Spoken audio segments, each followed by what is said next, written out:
This season, Barcelona aren't just getting routine results. They look like a team completely rebuilt. And while the headlines focus on Lewandowski and the usual midfield stars, there's a deeper story many people are missing.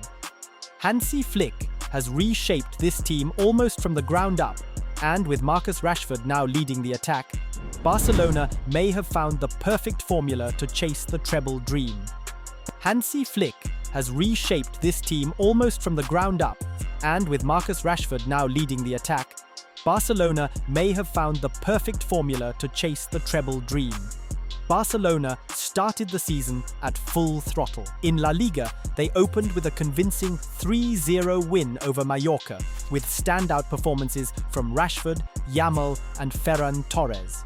Then came the big attacking statement, a 6-0 demolition of Valencia, where Barca unleashed all their offensive power. Quick possession, medium-range passes, splitting defenses, and sharp transitions that left opponents stunned. In the Champions League, Barcelona sent an even clearer message in their opener against Newcastle. Despite the English side's intense pressing, Barca won 2-1 by controlling the tempo and staying calm in the key moments, with Marcus Rashford shining as he scored twice in the second half. It was the kind of performance that made Camp Nou fans believe this team could actually go deep in Europe this time. But even amid this explosive start and big results, Hansi Flick faced his biggest test, Lamine Yamal's injury.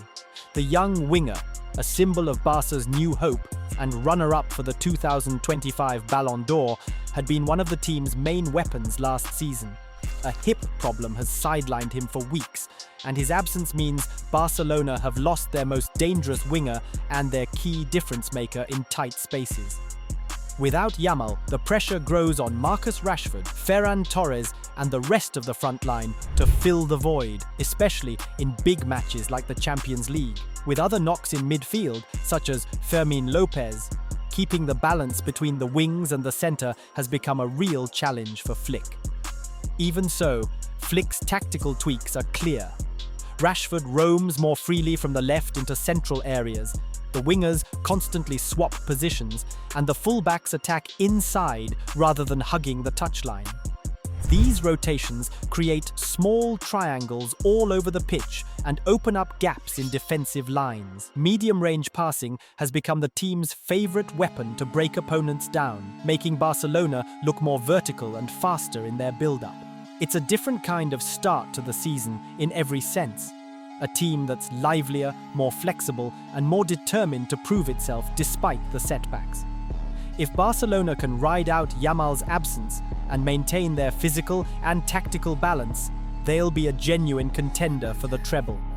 This season, however, Flick has clearly evolved. He hasn't walked away from his identity, but he's refined it. What we're seeing now is the next stage of his project. Same intensity, more balance.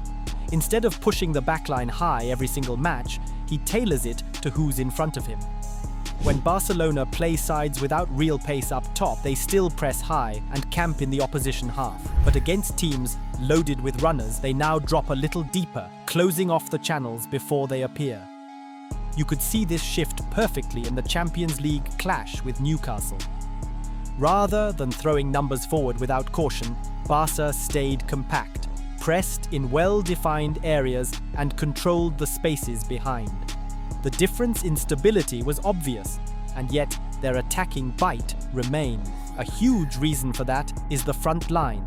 Rashford and Rafinha bring a direct threat that means Barcelona don't have to overcommit just to carve openings. They can circulate the ball patiently, then explode in a split second with a run-in behind. It's the kind of outlet that forces defenders to stay honest and respect Barca's vertical game. That's changed the tempo of matches. Last year, especially in Europe, Barcelona's pattern was easy to read. Dominate possession, hold a high line, and hope pressure would eventually crack the opposition.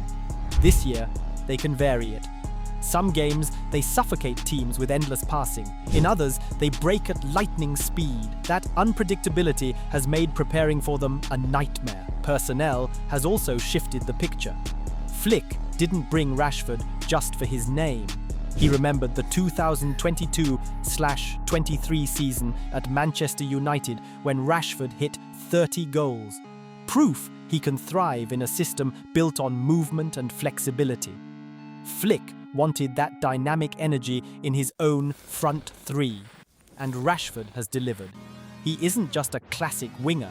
He drifts inside, makes diagonal runs beyond the striker, and can even lead the line himself. Already this season, he's shown flashes. Against Getafe, breaking from the right to fire a shot that forced a huge save. Against Newcastle, slipping into a central position and creating the space for the opener. What this gives Barcelona is a new dimension. Last year, stretching the pitch fell mostly on Yamal and Rafinha. Now, with Rashford's speed and off-ball movement, defenders can't predict where the danger's coming from.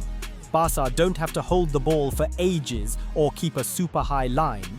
They can go direct, release an early pass in behind, and still control the game. It's exactly the extra layer Flick's system lacked. And Flick has paired this with smarter defensive management. He still believes in intensity, but the difference is that the team doesn't have to gamble as much because Rashford and Rafinha can break lines on their own.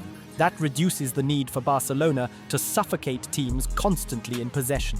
Instead, they can mix controlled build-up with quick transitions, which makes them unpredictable. So, what we're seeing this season is a Barcelona that has kept their attacking brilliance but solved their biggest weaknesses. Flick has found a balance.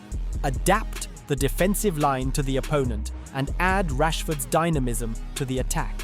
But to really understand why Rashford is so important, you have to look at how Ten Hag used him in 2022/23, because Flick is taking a lot of those ideas and applying them at Barcelona. That was the year Rashford scored 30 goals.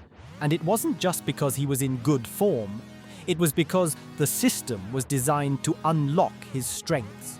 Ten Hag used a fluid front three where roles constantly shifted. Rashford often started wide left, but he was never chained to that position.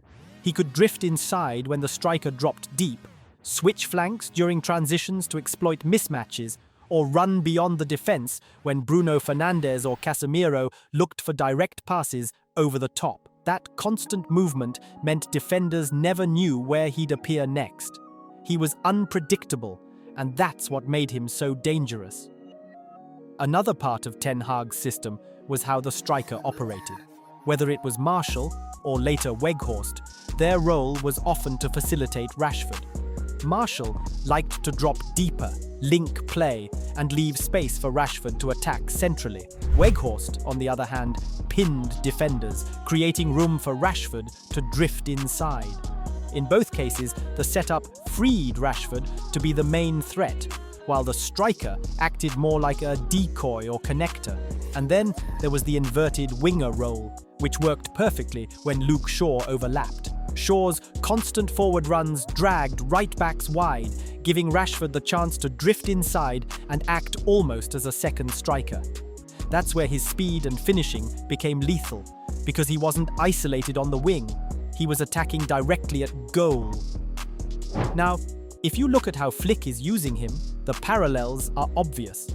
Rashford isn't limited to one role. Against Getafe, we saw him comfortable on the right, creating danger by cutting inside. Against Newcastle, he drifted into the number 9 position, scoring the opener and assisting the second goal. Flick is giving him freedom to move across the front line, just like Ten Hag did. And the scary part is that the inverted winger role hasn't even been fully activated yet. When Alejandro Balde returns and starts overlapping consistently, Rashford will have that same space Luke Shaw created for him at United. And that could make Barcelona's attack almost unplayable. So Rashford isn't just a loan signing for depth. He's been brought in because Flick sees him as a tactical weapon who can give Barcelona unpredictability in the final third. He can play wide, central, or inverted, and that variety makes the whole front line more fluid. When you look at Barcelona this season, it's not just about results. It's about the evolution of a team that has learned from its mistakes. Last year, they had the brilliance, but not the balance. They dazzled going forward, but were too open at the back. And when the pressure of the Champions League hit, those weaknesses were exposed. This year, Hansi Flick has changed that picture. He's kept the attacking ambition, but added adaptability. The high line isn't a trap anymore. It's a tool he uses when it fits. What makes this even more convincing is the balance across the team.